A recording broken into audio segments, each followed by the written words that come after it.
when applying the operational variables for the potential for civil war in any given nation, we first need to look at the phases of civil conflict.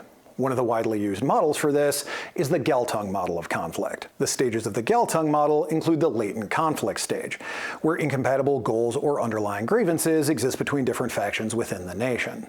For us, this most likely began in 2000 to 2001, where we had the most contentious election in living memory, the economic bubble that was the basis of the previous decade's prosperity bursting, and we had the worst attack on the American homeland in the history of the Union, all in a one-year period. This is followed by the confrontation stage, which begins with the tensions becoming more visible through protests and demonstrations. For us, this most likely began with the Tea Party movement in 2009 and the Occupy Wall Street movement in 2011. The confrontation stage further escalates to opposition groups applying violent means to challenge the existing authority. We've seen this continue to intensify from the Ferguson riots of 2014 to the George Floyd riots of 2020 to the immigration riots today.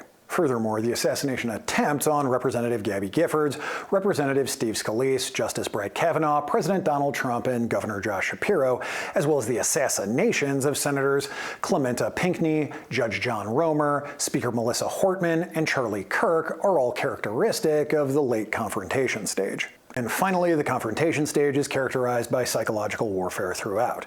But like I said, this is such an extensive topic within the informational variable that this discussion will need to be a whole series of videos. It's important to note that conflict can stay in the confrontation stage as protracted terrorism, insurgency, or ideological, ethnic, or sectarian violence, but never boil over into full crisis.